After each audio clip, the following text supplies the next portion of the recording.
വിശുദ്ധ വേദപുസ്തകത്തിൽ പ്രതിപാദിക്കുന്ന ഇയ്യോബിനെ പോലെ നമുക്ക് ദൈവത്തിൻ്റെ സന്നിധിയിലും മനുഷ്യരുടെ മുൻപിലും വിശുദ്ധനായും നിഷ്കളങ്കനായും ദോഷം വിട്ടകലുന്നവനുമായി പൂർണ്ണതയുള്ള ഒരു മനുഷ്യനായിരിക്കാൻ സാധിച്ചെന്ന് വരില്ല. ഒരുപക്ഷെങ്കിൽ ദൈവവും നമ്മെക്കുറിച്ച് അത്ര വലിയൊരു സാക്ഷ്യം പറയുന്ന ഒരു അനുഭവം നമ്മളിൽ പലർക്കും മിക്കവർക്കും ഉണ്ടാകില്ല. നമ്മൾ കേവലം ബലഹീനതയുള്ള മനുഷ്യരാണ്, അല്പത്തിൽ ഇടറുന്നവരാണ്, തകർന്നു പോകുന്നവരാണ്, പിടിച്ചു നിൽക്കുവാൻ വളരെ നന്നേ കഷ്ടപ്പെടുന്നവരാണ്. ഇയ്യോബിനെ കുറിച്ച് ഞാൻ ഒന്ന് പഠിച്ചു നോക്കിയപ്പോൾ എന്നെ ഏറ്റവും കൂടുതൽ സന്തോഷിപ്പിച്ചത് ഇയ്യോബിൻ്റെ പുസ്തകം 29-ാം അധ്യായത്തിലെ വാക്യങ്ങളാണ്. അതിൻ്റെ ആരംഭത്തിൽ താൻ അത് എഴുതുമ്പോൾ തീർച്ചയായിട്ടും താൻ വളരെ കഷ്ടതയിൽ കൂടെയും പരീക്ഷകളിൽ കൂടെയും ഒക്കെ കടന്നു പോവുകയാണ്. നമ്മളിൽ ആരാണ് കഷ്ടത അനുഭവിക്കാത്തവർ? ഇയ്യോബിനെക്കാട്ടിലും കഷ്ടം അനുഭവിക്കുന്നവർ എത്രയോ പേരുണ്ട്. പരിശോധനയിൽ കൂടെ കടന്നു പോകുന്നവരുണ്ട്. എന്നാൽ ഇയ്യോബിൻ്റെ അനുഭവങ്ങൾ നമ്മൾ പഠിക്കുമ്പോൾ ഇയ്യോബിനെ പോലെ നമ്മൾ ആയില്ലെങ്കിലും അവനെപ്പോലെ കഷ്ടങ്ങളെ സഹിക്കുവാനുള്ളതായ ഒരു കൃപ ദൈവത്തിൽ നിന്ന് പ്രാപിക്കുവാനുള്ള നല്ല ഒരു പഠനം നമുക്ക് ലഭിക്കുന്നു. അതാണ് ഇയ്യോബിൻ്റെ പുസ്തകത്തിലെ പ്രാധാന്യത. നോക്കൂ, 29-ാം അധ്യായം തുടങ്ങുമ്പോൾ തന്നെ താൻ പറയുകയാണ്, പണ്ടത്തെ നാളിലെ ഞാൻ ഓർക്കുന്നു. അയ്യോ, എൻ്റെ കുഞ്ഞുങ്ങൾ എൻ്റെ മേശയ്ക്ക് ചുറ്റും ഇരിക്കുന്നതും എൻ്റെ ബാല്യക്കാർ ശുശ്രൂഷയ്ക്കായി നിൽക്കുന്നതും എന്ത് ചോദിച്ചിരുന്നാലും കൊണ്ട് തരുന്നതും ദേശത്ത് ഞാൻ അനുഭവിക്കുന്നതായ മാന്യതയുടെയൊക്കെ ഓരോരോ കാര്യങ്ങൾ എണ്ണി എണ്ണി താൻ പറയുക. അങ്ങനെ ഒരു കാലം ഉണ്ടായിരുന്നുവെങ്കിൽ അന്ന് അന്ന് അന്ന് എന്ന് പറയുന്നതായ ചില സാക്ഷ്യ അനുഭവങ്ങൾ താൻ കഷ്ടതയുടെ സമയത്ത് താൻ ഉരുവിട്ടും കൊണ്ടിരിക്കുകയാണ്. അത് നമ്മെ വളരെയധികം ബുദ്ധി ഉപദേശിക്കുന്ന ഒരു കാര്യമാണ്. നമ്മുടെ ജീവിതത്തിലൊക്കെ കഷ്ടങ്ങളും പ്രയാസങ്ങളും പരിശോധനകളും ഏറി വരുമ്പോൾ ഒരുപക്ഷെങ്കിൽ ഇയ്യോബിനെ പോലെ ജയാളിയായിട്ട് നമുക്ക് നിൽക്കുവാൻ കഴിയുന്നില്ല എങ്കിലും അവൻ എന്നെ ശോധന ചെയ്താൽ ഞാൻ പൊന്നുപോലെ വെളിയിൽ വരുമെന്ന് 100% നമുക്ക് അവകാശപ്പെടുവാൻ കഴിയുന്നില്ല എങ്കിലും നമ്മുടെ ബലഹീനതയിൽ കർത്താവിൻ്റെ കൃപ പെരുകി വരുന്നതിനെ നമുക്ക് ധ്യാനിച്ച് അനുഭവിച്ചറിയുവാൻ ഇയ്യോബിൻ്റെ അനുഭവങ്ങൾ നമ്മെ ഒരുപാട് സഹായിക്കും. അതാണ് ഇയ്യോബിൻ്റെ പുസ്തകത്തിലെ പഠനം കൊണ്ട് നമുക്ക് കിട്ടുന്ന ലാഭം. അത് വലിയൊരു ഭാഗ്യമാണ്. ഒരു പ്രചോദനം തരുന്ന, നമ്മെ ഉയർത്തിവിടുന്ന, ക്ഷീണിപ്പിക്കാത്ത, തകർന്നു പോകുന്ന സമയങ്ങളിലൊക്കെ നമ്മെ താങ്ങുന്നതായ ഒരനുഭവം. ദൈവത്തിന് സ്തോത്രം. ഇയ്യോബിൻ്റെ പുസ്തകം 29-ാം അധ്യായത്തിലെ 3-ാം വാക്യം എന്നെ വളരെയധികം ചിന്തിപ്പിക്കുകയും നിങ്ങളുമായി ദൈവം തന്നതായ ആ ഒരു അനുഭവത്തെ അല്ലെങ്കിൽ അറിവിനെ നിങ്ങളുമായി പങ്കിടുവാൻ ഞാൻ ആഗ്രഹിക്കുന്നു. ദൈവത്തിൻ്റെ ആത്മാവ് നമ്മളിൽ നിന്നും നമുക്ക് വേണ്ടി ആ അധ്യായത്തിൽ നിന്നും ഇന്ന് പ്രഭാതത്തിൽ തന്നിരിക്കുന്നതിൻ്റെ 3-ാം വാക്യമാണ്. അതിങ്ങനെ എഴുതിയിരിക്കുന്നു, അന്ന് നിന്റെ ദീപം എൻ്റെ തലയ്ക്ക് മീതെ പ്രകാശിച്ചു. നിന്റെ പ്രകാശത്താൽ അല്ലെങ്കിൽ നിന്റെ വെളിച്ചത്താൽ ഞാൻ ഇരുട്ടിൽ കൂടെ നടന്നു. ദൈവത്തിന് സ്തോത്രം. ഇയ്യോബ് പറയുകയാണ്, കൂരിരുട്ടേറിയതായ പാത, ഒന്നും കാണുവാൻ കഴിയില്ല. നിന്റെ പ്രകാശമാണ് എൻ്റെ തലയ്ക്ക് മീതെ പ്രകാശിച്ചതിനാൽ മാത്രമാണ് എനിക്കതിനെ തരണം ചെയ്യുവാൻ കഴിഞ്ഞത്. അവിടെ സ്ട്രീറ്റ് ലൈറ്റ് ഒന്നുമില്ലായിരുന്നു, വിളക്കുകളൊന്നും പ്രകാശിച്ചിരുന്നില്ല. കൂരിരുട്ട്, എവിടെ നോക്കിയാലും കൂരിരുട്ട്. പണ്ടത്തെ കാലത്തെക്കുറിച്ചാണ് ഇയ്യോബ് പറയുന്നത്. തൻ്റെ ജീവിതത്തിലെ താൻ ദൈവത്തിൻ്റെ കൃപയിൽ അല്ലെങ്കിൽ നിഷ്കളങ്കനും നീതിമാനും ദോഷം വിട്ടകലുന്നവനുമായി ദേശത്ത് മാന്യനായി നടന്നതായ കാലത്തെ അനുഭവത്തെക്കുറിച്ചാണ് ഇയ്യോബ് പറയുന്നത്. അന്ന് കൂരിരുട്ട് നിറഞ്ഞ പാതകളായിരുന്നു, വെളിച്ചമില്ലായിരുന്നു. എങ്കിലും ദൈവമേ, നിന്റെ വെളിച്ചത്താൽ, നിന്റെ പ്രകാശത്താൽ എനിക്ക് ആ കൂരിരുട്ടിൽ കൂടെ സഞ്ചരിക്കുവാൻ സാധിച്ചു എന്ന് ഇയ്യോബ് പറയുകയാണ്. ഇത് ഞാൻ വായിച്ചപ്പോൾ എനിക്ക് വലിയൊരു അനുഭവം ഞാൻ എടുത്തു പറയാൻ ആഗ്രഹിക്കുന്ന. അടുത്ത കാലത്ത് ചില വർഷങ്ങൾക്ക് മുമ്പ് ഇംഗ്ലണ്ട് സന്ദർശിച്ചപ്പോൾ എന്നെ വളരെയധികം അതിശയിപ്പിച്ച ഒരു കാര്യമുണ്ട്. ലണ്ടൻ പോലെയുള്ളതായ പട്ടണങ്ങളിൽ നിന്ന് വിട്ട് ഇംഗ്ലണ്ടിൽ നമുക്ക് ഇംഗ്ലണ്ടിനെ കുറിച്ച് വലിയൊരു പ്രതീക്ഷയുണ്ടല്ലോ. പ്രകാശഭരിതമായിട്ടുള്ള, ആധുനികരമായിട്ടുള്ള നാട്, രാജ്യമെന്നൊക്കെ, വളരെ സമ്പന്നമായിട്ടുള്ള രാജ്യമെന്നൊക്കെ നമ്മൾ പഠിച്ചിട്ടും ഗ്രഹിച്ചിരുന്നത് അങ്ങനെ തന്നെയാണ്. പക്ഷെങ്കിൽ എന്നെ കൂടുതൽ ചിന്തിപ്പിച്ചതായ ഒരു വിഷയം, ഈ ലണ്ടൻ പോലുള്ളതായ സിറ്റി വിട്ട് ഗ്രാമപ്രദേശങ്ങളിലേക്കൊക്കെ പോകുമ്പോൾ അവിടെ ഇന്നും സ്ട്രീറ്റ് ലൈറ്റ് ഇല്ല. അത് ഞാൻ ചിന്തിച്ചു, അതെന്താണ് ഇത്രയ്ക്ക് ആധുനികരമായി ഉയർന്ന സമ്പന്ന സാമ്പത്തിക ശേഷിയുള്ളതായ, അഭിവൃദ്ധിയുള്ളതായ, വിദ്യാഭ്യാസമുള്ളതായ, അല്ലെങ്കിൽ എന്തുകൊണ്ടും നമ്മുടെ രാജ്യത്തേക്കാൾ കൂടുതൽ തീർച്ചയായിട്ടും വളരെയധികം അഭിവൃദ്ധി അവകാശപ്പെടുന്ന ഒരു രാജ്യത്ത് ഗ്രാമപ്രദേശങ്ങളിൽ സ്ട്രീറ്റ് ലൈറ്റ് ഇല്ല എങ്കിൽ അതൊരു നാണക്കേടല്ലേ? അതിൻ്റെ മുന്നിൽ വലിയൊരു ചോദ്യമായി. അതെന്താ അങ്ങനെ? അത് സർക്കാരിന് പണമില്ലാഞ്ഞിട്ടാണോ, അതോ അതിന് പിന്നിൽ എന്തെങ്കിലും കാര്യമുണ്ടോ?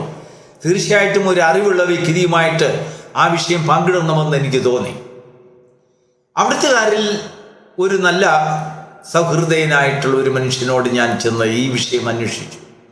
അദ്ദേഹം പറയുകയുണ്ടായി, ഇന്ത്യയിലെ പോലെ വൈകിട്ട് രാത്രി അല്ലെങ്കിൽ സന്ധ്യാസമയത്ത് 6-6:30 ആകുമ്പോൾ ഇംഗ്ലണ്ടിൽ സന്ധ്യയാകില്ല.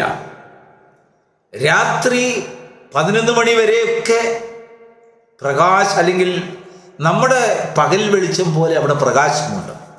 സൂര്യൻ അസ്തമിക്കാത്ത നാടെന്നൊക്കെയാണ് അതിനെക്കുറിച്ച് പറയുന്നത്. അപ്പോൾ അത്രയും അല്ലെങ്കിൽ ലേറ്റായിട്ടും ഒരു പ്രകാശമുള്ള രാജ്യമാണ്. ഇനിയും ആ രാത്രി 11 മണി 10-11 മണി ആകുമ്പോൾ അത് ഇരുട്ടായതിനു ശേഷവും അവിടെ സ്ട്രീറ്റ് ലൈറ്റ് ഇല്ലാത്തതിൻ്റെ കാരണം ആ സമയത്ത് ആരും അവിടെ കാൽനട യാത്ര ചെയ്യുന്നവരില്ല. ഒന്നുകിൽ കുതിരവണ്ടിയിൽ, പഴയ കാലത്ത് കുതിരയ്ക്ക് രാത്രിയിലും ദർശനങ്ങളുണ്ട്, കണ്ണു കാണും. അതിന് ഒരു ചെറിയ ഇരുണ്ട ഒരു വിളക്കിൻ്റെ പ്രകാശം മതി ആ കുതിരയ്ക്ക് കണ്ണു കാണാം. അല്ല എങ്കിൽ ആധുനികരമായിട്ടുള്ളതായ ഇടങ്ങളിലാണെങ്കിൽ പ്രകാശമേറിയ, ശക്തിയേറിയ പ്രകാശമുള്ള വാഹനങ്ങൾ കാണും. ഈ വാഹനത്തിൻ്റെ വെളിച്ചത്തിലാണ് അത് യാത്ര ചെയ്യുന്നത്. കാൽനട യാത്രക്കാരില്ല. ദൈവത്തിന് സ്തോത്രം. എന്നാൽ അപ്പോഴാണ് എനിക്ക് തോന്നിയത്, ഓഹോ, നമ്മുടെ നാട്ടിൽ രാത്രി വൈകിയും പാതിരാത്രിക്കാണെങ്കിലും ഒക്കെ ചില ഗ്രാമപ്രദേശങ്ങളിൽ അത്യാവശ്യങ്ങൾക്കായി ആൾക്കാർ കാൽനട യാത്രയായി പോകുന്നു. അവർക്ക് വാഹനങ്ങളില്ല. മറ്റെടുത്ത് ആധുനികരമായി പണ്ട് മുതൽക്കേ അവർ വാഹനങ്ങളിൽ സഞ്ചരിക്കുന്നവരാണ്. വാഹനം, ഒരു പ്രകാശമുള്ള വാഹനങ്ങൾ അവർക്കുണ്ട്. ദൈവത്തിന് സ്തോത്രം. ആ വാഹനത്തിലെ വെളിച്ചത്തിൽ അവർ സഞ്ചരിക്കുന്നു. നമുക്ക് ആ വാഹനം കുറവായതിനാൽ നമ്മൾ എല്ലാ മുക്കിലും മൂലകളിലുമെല്ലാം നമ്മൾ ദരിദ്രരായ ഒരു സമയം മുതൽ ഇപ്പോൾ ആധുനികരമായിട്ടുള്ള കാലങ്ങൾ എല്ലാ മുക്കിലും മൂലയിലുമെല്ലാം നമ്മുടെ രാജ്യം വളരെയധികം അഭിവൃദ്ധി നേടിയിട്ടും എല്ലാ മുക്കിലും മൂലകളിലുമെല്ലാം സ്ട്രീറ്റ് ലൈറ്റ് ഉണ്ടായി. അത് നമ്മുടെ ഒരു അഭിവൃദ്ധിയുടെ ഒരു അഭിമാനിക്കുവാൻ കൊള്ളാവുന്ന ഒരു കാര്യമാണ്. അതിൻ്റെ കാരണം ഇവിടെ ധാരാളം കാൽനട യാത്രക്കാരുണ്ട്. സാധുക്കളായിട്ടുള്ളവർ രാത്രിയിൽ സഞ്ചരിക്കുന്നവരുണ്ട്. അവരുടെ കയ്യിൽ വെളിച്ചമില്ല. അവർക്കെല്ലാവർക്കും വാഹനം ഇല്ലാത്തവരാണ്. ദൈവത്തിന് മഹത്വമുണ്ടാകട്ടെ. പ്രിയപ്പെട്ട ദൈവത്തിൻ്റെ മക്കളെ, ഇയ്യോബ് പറയുന്നതായ ഒരു കാലഘട്ടത്തിലേക്ക് നമുക്കൊന്ന് വരാം. അന്ന് ഏതോ ഒരു കാലഘട്ടത്തെക്കുറിച്ച് ഇയ്യോബ് പറയുക, അന്ന് നിന്റെ പ്രകാശത്താൽ ഞാൻ കൂരിരുട്ടിൽ കൂടെ സഞ്ചരിച്ചു. ദൈവത്തിന് സ്തോത്രം. തൻ്റെ വലിയൊരു അനുഭവമാണ് താൻ പറയുന്നതായ കൂരിരുട്ട്. നാച്ചുറലായിട്ടുള്ള, അക്ഷരികമായിട്ടുള്ള കൂരിരുട്ടിനെ കുറിച്ചല്ല താൻ പറയുന്നത്. അങ്ങനെയുള്ള ഇരുട്ടിനെ കുറിച്ചല്ല താൻ പറയുന്നത്. വിശുദ്ധ വചനത്തിൽ നമ്മൾ ഇരുട്ടിനെ കുറിച്ച് പറയുമ്പോൾ അന്ധകാരത്തിൽ നിന്ന് അത്ഭുത പ്രകാശത്തിലേക്ക് കൊണ്ടുവന്ന അനുഭവം നോക്കുമ്പോൾ അജ്ഞതയുടെ ഇരുട്ടേറിയ കാലം, കഷ്ടതയുടെ ഇരുട്ടേറിയ കാലം, പരിശോധനയുടെ ഇരുട്ടേറിയ കാലം, മരണത്താഴ്വരകളുടെ ഇരുട്ടേറിയ കാലം, കൂരിരുൾ താഴ്വര എന്ന് പറഞ്ഞാൽ അനേക പരീക്ഷകളുടെയും പ്രതികൂലങ്ങളുടെയും മറ്റുള്ളവരുടെ ഉപേക്ഷണത്താലും നമുക്കിൻ്റെ ജീവിതത്തിൽ വരുന്നതായ അന്ധകാരം, നമ്മുടെ ജീവിതത്തിൽ രോഗങ്ങളും കഷ്ടങ്ങളും വ്യാധികളും നിറഞ്ഞ് മുന്നോട്ട് പോകുവാൻ കഴിവില്ലാത്ത ഒരു വളരെയധികം ബലഹീനമായിട്ടുള്ള ചില സമയങ്ങൾ, അങ്ങനെ പല പല പല കാലഘട്ടത്തെയും അനുഭവങ്ങളെയും ഇരുട്ട് സൂചിപ്പിക്കുന്നുണ്ട്. ഇയ്യോബും തൻ്റെ ജീവിതത്തിൽ അങ്ങനെയൊക്കെയുള്ള ചില കാലഘട്ടങ്ങളെക്കുറിച്ചാണ് ഇയ്യോബ് പറയുന്നത്. അന്ന് നിന്റെ പ്രകാശത്താൽ, നിന്റെ വെളിച്ചം കൊണ്ട് ഞാൻ ഇരുട്ടിൽ കൂടെ സഞ്ചരിച്ചു. കാരണം നിന്റെ വെളിച്ചം, നിന്റെ പ്രകാശം എൻ്റെ തലയ്ക്ക് മീതെ പ്രകാശിക്കുന്നുണ്ടായിരുന്നു. പ്രിയപ്പെട്ട ദൈവത്തിൻ്റെ മക്കളെ, നോക്കൂ, ബെത്ലഹേമിൽ ഒരു ശിശു ജനിച്ചതായ, ഇസ്രായേലിന് രാജാവായി പിറന്ന ഒരു രാജാവിൻ്റെ സന്ദേശം ആട്ടിടയന്മാർക്ക് എത്തിയപ്പോൾ, അവർ കണ്ടപ്പോൾ, ആ രാജാവിൻ്റെ നക്ഷത്രം കണ്ടപ്പോൾ, ആ രാജാവിനെ ചെന്നൊന്ന് കാണണം എന്നുള്ളതായ ആഗ്രഹം ആട്ടിടയന്മാർക്കുണ്ടായതായി നമ്മൾക്ക് തിരുവചനത്തിൽ, സുവിശേഷങ്ങളിൽ നമ്മൾ വായിക്കുന്നുണ്ട്. അങ്ങനെയുള്ളൊരാഗ്രഹം അവർക്ക് ഉണ്ടായപ്പോൾ അവരുടെ തലയ്ക്ക് മീതെ ഒരു നക്ഷത്രം വെളിപ്പെട്ടു. ആ നക്ഷത്രം ആ ശിശു കിടക്കുന്ന പുൽത്തൊട്ടി വരെയും അവരെ നയിച്ചു. അവർക്ക് മാർഗം അല്ലെങ്കിൽ മാർഗരേഖയായി വഴി കാണിച്ചുകൊണ്ട് അവർക്ക് മുമ്പായി പോയി. ഇസ്രായേൽ ജനത്തിന് മുമ്പായി ദൈവം അഗ്നിസ്തംഭമായി അവർക്ക് മുമ്പേ യാത്ര ചെയ്തു. ദൈവത്തിന് മഹത്വം ഉണ്ടാകട്ടെ. തിരുവചനത്തിൽ നമ്മൾ വായിച്ചു, തിരുവചനത്തിൽ കർത്താവിൻ്റെ വചനത്തിൽ നമ്മൾ പഠിക്കുമ്പോൾ അനേക അനുഭവങ്ങൾ, കൂരിരുട്ടിൻ്റെ അനുഭവങ്ങൾ നമുക്കുണ്ടാകുന്നതായ സമയത്തൊക്കെയും നാം ഒരു അത്ഭുതമായ പ്രകാശത്തെ അവലംബിക്കുമ്പോൾ ആ പ്രകാശം നമുക്ക് മാർഗദീപമായി, നമുക്ക് മാർഗം, നമുക്ക് വഴി ഉപദേശിക്കുന്നതായി, നമുക്ക് വഴി കാട്ടുന്നതായി, ആശ്വാസം പകരുന്നതായി, പ്രത്യാശ പകരുന്നതായ അനേക അനുഭവങ്ങളെ നമുക്ക് കുറിപ്പെടുത്തി തരികയാണ്. ഇന്ന് പകൽക്കാലം ഇയ്യോബിനോട് ചേർന്ന് നമ്മുടെ അനുഭവത്തെ നമുക്കൊന്ന് പങ്കിടാം. അന്ന് നിന്റെ ദീപം എൻ്റെ തലയ്ക്ക് മീതെ പ്രകാശിച്ചതിനാൽ ഇരുട്ടിൽ കൂടെ നിന്റെ വെളിച്ചം കൊണ്ട് ഞാൻ സഞ്ചരിച്ചു. അന്ന് മാത്രമല്ല, ഇന്നും അത് സാധിക്കുന്നു എന്ന് ഇയ്യോബ് തനിക്ക് തന്നെ തൻ്റെ ജീവിതത്തിൽ പ്രത്യാശ പകരുകയാണ്. തനിക്കിപ്പോൾ മറ്റുള്ളവരുടെ സഹായങ്ങളൊന്നുമില്ല. തന്നെ ഉപദേശിക്കുവാനും തനിക്ക് പ്രകാശത്തിൻ്റെ വഴികളെ കാണിച്ചു കൊടുക്കുവാനും ആരും തൻ്റെ മുൻപിലില്ല എങ്കിലും താൻ സ്വയം തൻ്റെ സാക്ഷ്യത്തെ ഓർക്കുന്നു. ഓ, അന്ന് ഞാൻ ദൈവത്തിൽ നിന്ന് ഇങ്ങനെയുള്ള ഒരു പ്രകാശത്തെ ഞാൻ കണ്ടു. പ്രിയപ്പെട്ട ദൈവത്തിൻ്റെ മക്കളെ, നാം ഏകരായി പലപ്പോഴും നമ്മുടെ ജീവിതത്തിൽ നമ്മെ സഹായിക്കുവാൻ, നമുക്ക് അനുകൂലമായി ഒരു വാക്ക് സംസാരിക്കുവാൻ പോലും ആരുമില്ലാതെ നാം കൂരിരുട്ടിൻ്റെ അനുഭവത്തിൽ കൂടെ നാം കടന്നു പോകുമ്പോൾ ആരുടെയും സഹായമില്ലെങ്കിലും പണ്ടത്തെ പോലെയുള്ള ഓർമ്മ നമ്മുടെ മുൻപിൽ പ്രകാശമായി വെളിപ്പെടുകയാണ്. നമുക്കൊരു പ്രത്യാശയും ധൈര്യവും തരുന്നു. കർത്താവിൻ്റെ ആ വെളിച്ചത്താൽ ദൈവം നമ്മുടെ തലയ്ക്ക് മീതെ ദീപമായി പ്രകാശിക്കുമ്പോൾ ആ ദീപം നമുക്ക് മുൻപായി നമുക്ക് പോകേണ്ടുന്ന വഴി നമുക്ക് കാണിച്ചു തരും. കേവലം ഒരു സ്ട്രീറ്റ് ലൈറ്റിനെ ആശ്രയിച്ച് നടക്കുന്ന വഴിയാത്രക്കാരല്ല, പ്രകാശമുള്ള ഒരു വാഹനത്തിൽ സഞ്ചരിക്കുന്നവരെ പോലെ ആ വാഹനം ഒരു വിശ്വാസ ജീവിതത്തെ കാണിക്കുകയാണ്. നമ്മുടെ ജീവിതത്തിൽ വിശ്വാസത്താൽ ആ പ്രകാശത്തെ കാണുവാൻ നമുക്ക് സാധിക്കുന്നുണ്ടെങ്കിൽ ഇരുട്ടിൽ വലയുന്നവരെ പോലെയല്ല, ഇരുട്ടിൽ സന്തോഷിച്ചു പോകുന്ന ഒരു യാത്ര ചെയ്യുന്ന ഒരു മനുഷ്യനെ പോലെ അന്ന് ഞാൻ പ്രകാശം, ദൈവത്തിൽ നിന്നുള്ളതായ പ്രകാശത്തിലാൽ ഇരുട്ടിൽ കൂടെ സഞ്ചരിക്കുവാൻ എനിക്ക് സാധിച്ചുവെങ്കിൽ ഇന്നും എൻ്റെ മുൻപിൽ കാണുന്ന ഇരുട്ടിനെയും അന്ധകാരത്തെയും ജയിക്കുവാൻ എനിക്ക് സാധിക്കും. ഇയ്യോബിൻ്റെ സാക്ഷ്യം നമ്മുടെ ജീവിതത്തിലേക്ക് പകർത്തിയെടുക്കുമ്പോൾ ഒരുപക്ഷെ ഇയ്യോബിനെ പോലെ നമുക്ക് ആയിത്തീർന്നുവാൻ കഴിഞ്ഞില്ല എങ്കിലും അത് നമ്മുടെ ജീവിതത്തിൽ വരുന്നതായ ഇയ്യോബിന് വന്നതായ പരീക്ഷകളൊന്നും നമുക്ക് വന്നിട്ടില്ല. പ്രിയപ്പെട്ടവരെ, നമ്മുടെ ജീവിതത്തിൽ മനുഷ്യർക്ക് നടപ്പല്ലാത്ത പരീക്ഷകളൊന്നും നമുക്ക് നേരിട്ടിട്ടില്ല. മനുഷ്യർക്ക് എല്ലാവർക്കും അനുഭവിക്കുന്നതായ ഒരു പരീക്ഷ കാലഘട്ടത്തിൽ പലപ്പോഴും നമ്മളും ആകുന്നുണ്ട്. അവിടെയൊക്കെ നിലനിന്ന് പോകുവാൻ കർത്താവ് പറയുന്നു, എൻ്റെ കൃപ നിനക്ക് മതി. ആ കൃപ വെളിച്ചത്തെ കാണിക്കുന്നു. അന്ധകാരത്തിൽ നിനക്ക് പ്രകാശധാരയായി കർത്താവിൻ്റെ കൃപ നിനക്ക് വെളിപ്പെടും. ദൈവത്തിന് മഹത്വം ഉണ്ടാകട്ടെ.